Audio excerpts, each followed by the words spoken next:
നമസ്കാരം. സുഭാഷിതം ഡിജിറ്റൽ ചാനലിലേക്ക് സ്വാഗതം. ഈ ചാനൽ എല്ലാവരും കാണണം, സബ്സ്ക്രൈബ് ചെയ്യണം, പരമാവധി ലൈക്ക് ചെയ്യുക, കമൻറ്റ് ചെയ്യുക, ഷെയർ ചെയ്യുക. പോസിറ്റീവ് ആവട്ടെ നെഗറ്റീവ് ആവട്ടെ നിങ്ങളുടെ അഭിപ്രായങ്ങൾ തുറന്നു പറയുക. ഞങ്ങളുടെ വാട്സപ്പ് നമ്പർ വെച്ചിട്ടുണ്ട്, ഗൂഗിൾ പേ നമ്പറുണ്ട്. സംഭാവന അയയ്ക്കുക. വാട്സപ്പിൽ നിങ്ങൾക്ക് വിവരങ്ങൾ അയക്കാം. എന്നെ നേരിട്ട് എത്ര ആളുകളാണ് എന്നെ വിളിച്ച് ഈ കാര്യങ്ങൾ തരുന്നത്, പുതിയ പുതിയ കാര്യങ്ങൾ തരുന്നത്. നിങ്ങൾക്ക് കമൻറ്റിലും പറയാം.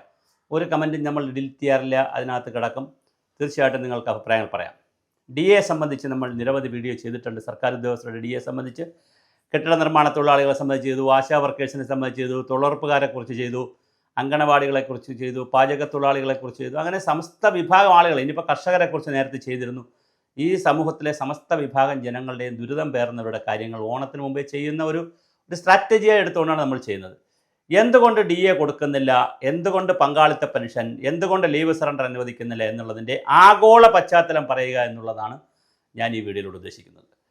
കേരള സംസ്ഥാന സർക്കാരിൻ്റെ കയ്യിൽ പണമില്ല എന്നുള്ളൊരു പരിതാപകരമായ അവസ്ഥയുണ്ട്. അതൊരു പ്രധാനപ്പെട്ട ഘടകമാണ്. അതേസമയം മറ്റെല്ലാ ആവശ്യങ്ങൾക്കും പണം ഉണ്ട് താനും. മറ്റൊരുപാട് ആവശ്യങ്ങൾക്ക്, ദൂർത്ത് പോലുള്ള ഒരുപാട് കാര്യങ്ങൾക്കും, ഇടയ്ക്കിടയ്ക്ക് സമ്മേളനം, PR വർക്ക്, ലോകസഭ, പിന്നെ കോൺക്ലേവുകൾ, ഒരുപാട് ഇപ്പോൾ വികസന സദസ്സുകളെന്ന് പറഞ്ഞ് പഞ്ചായത്തുകൾക്ക് പൈസ മുടക്കണമല്ലോ. 1300 വരുന്ന തദ്ദേശഭരണ സ്ഥാപനങ്ങൾ വികസന സദസ്സ്. എന്ത് വികസന സദസ്സ്? ചിക്കൻ ബിരിയാണിയും മട്ടൻ ബിരിയാണിയും എഗ് ബിരിയാണിയും ഫ്രൈഡ് റൈസും ചോറും അടിച്ച് തീർക്കും. അല്ല, എന്താണ് അവിടെ നടക്കുന്നത്? പഞ്ചായത്തുകളിൽ സെമിനാറുകളൊക്കെ ധാരാളം. ഇതിൽ എല്ലാ മന്ത്രിമാരും പങ്കെടുക്കുക, രാഷ്ട്രീയ നേതാക്കളെ പങ്കെടുത്ത് വികസന സദസ്സ് എന്നൊക്കെ പറഞ്ഞ് അടിച്ച് തീർക്കും തൂർത്ത്. ഈ പൈസ എടുത്ത് ആളുകൾക്ക് ക്ഷേമ പെൻഷൻ കൊടുക്കുന്നേ, ആളുകൾക്ക് ഡി എ കൊടുക്കൂ, ഈ കാര്യങ്ങൾ കൊടുക്കൂ. ഇതൊന്നും നടക്കുന്നില്ല. അപ്പോൾ അതിൻ്റെ മറ്റൊരു പശ്ചാത്തലത്തിലുള്ള ഒരു കാര്യമാണ് എനിക്ക് സൂചിപ്പിക്കാനുള്ളത്. ഇനി അങ്ങോട്ടുള്ള സർക്കാർ ജീവനകാലത്ത് ഡി എ, അതുപോലെ തന്നെ ശമ്പള പരിഷ്കരണം, ഈ പങ്കാളിത്ത പെൻഷൻ പോലുള്ള കാര്യങ്ങളൊന്നും ഇനി ഉണ്ടാകാനുള്ള സാധ്യത, പങ്കാളിത്ത പെൻഷൻ ഉണ്ടാവും, മറ്റ് പെൻഷൻ, സ്റ്റാറ്റ്യൂട്ടറി പെൻഷനൊന്നും ഉണ്ടാകാനുള്ള സാധ്യതയില്ല. കാരണം പിന്നിൽ ഒരു ആഗോള അജണ്ടയാണത്. ഇത് പറയുമ്പോൾ നമ്മളെങ്ങനെ ഇവിടെ ഇരുന്നിട്ട് ഒരു സ്റ്റുഡിയോ റൂമിലിരുന്ന് പറയുന്നതല്ല. 1990 മുതൽ ഗ്ലോബലൈസേഷൻ വന്നതിൻ്റെ മുതൽ ലോകത്ത് വിവിധ രാജ്യങ്ങളിൽ വിവിധ രൂപത്തിൽ ഇൻ്റർനാഷണൽ മോണിറ്ററി ഫണ്ട് IMF-ഉം വേൾഡ് ബാങ്കും ലോകബാങ്കും ADB പോലുള്ള ഏഷ്യൻ ഡെവലപ്മെൻറ്റ് ബാങ്കുമൊക്കെ വളരെ കൃത്യമായി ഇടപെടുന്നുണ്ട്. നമ്മുടെ രാജ്യത്ത് വർഷങ്ങളായിട്ട് തന്നെ ഇന്ത്യ രാജ്യത്തുമുണ്ട്. കേരളത്തിൽ റീബിൽഡ് കേരളയിലൊക്കെ അതിൻ്റെ ഡോക്യുമെൻ്റ് ഉണ്ടാക്കിയത് പോലും വേൾഡ് ബാങ്ക് ടീമാണ്. ഒരു കാര്യമില്ല, 10,000 പേജുള്ള ഒരു ഡോക്യുമെൻ്റ് ഉണ്ടാക്കി കൊടുത്തിട്ടുണ്ടെന്നുള്ളതല്ലാതെ ഒരു കാര്യമില്ല. ഒന്നും ചെയ്തുമില്ല. അതുകൊണ്ട് പിന്നെ അതിനകത്ത് പിന്നെ സങ്കടമില്ല. എന്തായാലും അവരുടെ വളരെ പ്രധാനപ്പെട്ട ഒരു പോളിസിയാണ് സർവീസ് സെക്ടറിനെ ഡീലിമിറ്റ് ചെയ്യുക. ഇത് ഒരു ഡിബേറ്റിന് വേണ്ടിയിട്ടാണ് ഞാനിത് വയ്ക്കുന്നത്. അതുകൊണ്ട് സർവീസ് സംഘടനകളൊക്കെ ഇത് ഗൗരവമായി ഡിബേറ്റ് ചെയ്യണം. ഡിബേറ്റ് ചെയ്യുമ്പോൾ എന്നെ കൂടെ വിളിക്കണം കേട്ടോ. ഞാൻ നെഗറ്റീവോ അല്ലെങ്കിൽ ഓപ്പോസിറ്റ് അഭിപ്രായം പറയുന്ന ആളെന്നുള്ള നിലയിൽ എന്നെ വിളിക്കാതിരിക്കരുത്. ഞാനും വരാം, പേപ്പറും പ്രസൻറ്റ് ചെയ്യാം. നമുക്ക് വളരെ കൃത്യമായി ADB, വേൾഡ് ബാങ്ക്, IMF-കാർ പറയുന്നത് ഫിസ്ക്കൽ ഡിസിപ്ലിൻ, അതായത് ധനകാര്യ അച്ചടക്കം വേണം. ധനകാര്യ അച്ചടക്കത്തിൻ്റെ ഒന്നാമത്തെ കാര്യമാണ് കരാർ അടിസ്ഥാനത്തിൽ ഉദ്യോഗസ്ഥരെ എടുത്താൽ മതി. എല്ലാം BOT ആയിട്ട് കൊടുക്കുക, ഔട്ട്സോഴ്സ് ചെയ്യുക. ഈ വാക്കുകളൊക്കെ വന്നു കഴിഞ്ഞു. ഔട്ട്സോഴ്സ് ചെയ്യുക, പരമാവധി സർക്കാർ എസ്റ്റാബ്ലിഷ്മെൻറ്റ് കുറയ്ക്കുക, എസ്റ്റാബ്ലിഷ്മെൻറ്റ് കോസ്റ്റ് കുറച്ച് കൊണ്ടുവരിക.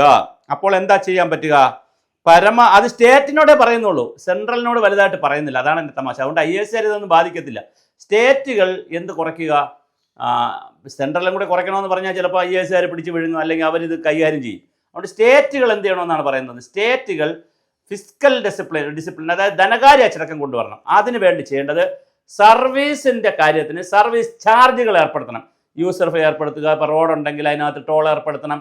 കുടിവെള്ളം കൊടുത്താൽ കുടിവെള്ളം ഗവൺമെൻറ്റിന് കൊടുക്കേണ്ട കാര്യമില്ല. അത് പീപ്പിൾസ് പാർട്ടിസിപ്പേഷനോടുകൂടി, ജനങ്ങളുടെ പങ്കാളിത്തത്തോടുകൂടി ചെയ്യണം. സാനിറ്റേഷൻ പങ്കാളിത്തം എന്ന് പറഞ്ഞാൽ ജനങ്ങൾ ചുമ്മാ നിന്നാൽ പോരാ. അവരുടെ സാമ്പത്തിക മൂലധനവും അവരുടെ ഓപ്പറേഷൻ ആൻഡ് മെയിൻ്റനൻസിനൊക്കെ അവർ പണം തരണം. ആ നിലയിൽ അവരുടെ ഉത്തരവാദിത്വത്തിലാണ് ഈ കാര്യങ്ങളൊക്കെ ചെയ്യേണ്ടത്. സർക്കാർ ഇനി സർവീസ് സെക്ടറിലേക്ക് കൂടുതൽ കോൺസെൻട്രേറ്റ് ചെയ്യേണ്ട കാര്യമില്ല. അങ്ങനെ സർക്കാർ കൂടുതൽ കോൺസെൻട്രേറ്റ് ചെയ്യണമെങ്കിൽ സർവീസ് സെക്ടർ ആവശ്യമില്ല. ആകർഷകമായ പറ്റത്തില്ല. അതുകൊണ്ട് തന്നെ DA പോലുള്ള കാര്യങ്ങൾ ഇനി പ്രസക്തിയില്ല. അതിന് കോമൺ പെൻഷനിലേക്ക് പോകണം. പങ്കാളിത്ത പെൻഷനും ആവശ്യമില്ല, സ്റ്റാറ്റ്യൂട്ടറി പെൻഷനും ആവശ്യമില്ല. ചർച്ചകൾ നടക്കുന്നു. പിന്നെ ലീവ് സറണ്ടർ കൊടുക്കേണ്ട കാര്യമില്ല. ഇത്രയും ലീവും കൊടുക്കേണ്ട കാര്യമില്ല.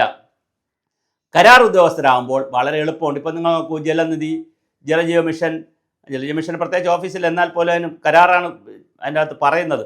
കുടുംബശ്രീ, തൊഴിലുറപ്പ്, മുഴുവൻ NRHM, NHM എല്ലാം കരാർ ഉദ്യോഗസ്ഥരാണ്. അപ്പോൾ കരാർ ഉദ്യോഗസ്ഥരാകുമ്പോൾ അവർക്ക് PF കൊടുക്കണ്ട, EPF ഇല്ല, മറ്റ് ആനുകൂല്യങ്ങൾ കൊടുക്കേണ്ട, ഉള്ള സമയത്ത് ഒരു നല്ല ശമ്പളം കൊടുക്കുക, പറഞ്ഞു വിടുക. ഇപ്പം നല്ല ശമ്പളം എന്ന് പറയാൻ പറ്റത്തില്ല, 10,000 20,000 30,000 കൊടുക്കുന്ന വലിയ ചൂഷണമാണ് നടക്കുന്നത്. 30,000 മാക്സിമം കിട്ടുന്ന ശമ്പളം ഇവിടെ. അപ്പോൾ അതുകൊണ്ട് അങ്ങനെ കൊടുത്തുകൊണ്ട് പോവുക. ഒരു കാരണവശാലും DA പോലുള്ള കാര്യങ്ങൾ കൊടുക്കേണ്ട കാര്യമില്ല എന്നാണ് പുതിയ ആഗോള സാമ്പത്തിക നയം. അത് വളരെ ചൂടോടെ നടപ്പിലാക്കുന്ന സംസ്ഥാനമാണ് കേരളം. പിണറായി വിജയൻ അതിൻ്റെ ഒരു വളരെ ആവേശമുണ്ട് അദ്ദേഹം ഇതൊക്കെ നടപ്പിലാക്കാൻ. കാരണം അദ്ദേഹത്തിന് ഈ സർക്കാർ സംവിധാനങ്ങളോടൊന്നും ഒക്കെ പരമപുച്ഛമാണ്. അദ്ദേഹം വ്യവസായത്തിൻ്റെയും സ്വകാര്യ മേഖലയുടെയും സ്വകാര്യ വ്യവസായത്തിൻ്റെയും വൻകിട പ്രോജക്റ്റുകളുടെയും ഒക്കെ ഒരു ആശാനാണ്. അതുകൊണ്ട് ഈ പറയുന്ന ഇവിടുത്തെ പരിസ്ഥിതിയും ഇവിടുത്തെ ആശാ വർക്കറും ഇവിടുത്തെ അംഗൻവാടിയും ഇവിടുത്തെ പൊതുമേഖലയോടൊന്നും പുള്ളിക്കൊരു താല്പര്യമില്ല. വളരെ കൃത്യമായി IMFൻ്റെ, വേൾഡ് ബാങ്കിൻ്റെ, ADBയുടെ നയങ്ങൾ നടപ്പിലാക്കുന്ന ഒരു സംസ്ഥാനമാണ് കേരളം. അത് കൃത്യമായി നടപ്പിലാക്കി പോകുന്നുണ്ട്. അതുകൊണ്ട് ഇനി DAക്ക് വേണ്ടി ആരും കരയേണ്ട. നിങ്ങളെ പണി നോക്കുക, കിട്ടുന്നത് വാങ്ങുക. നമുക്കപ്പോഴും കീ ജയ് വിളിക്കാം.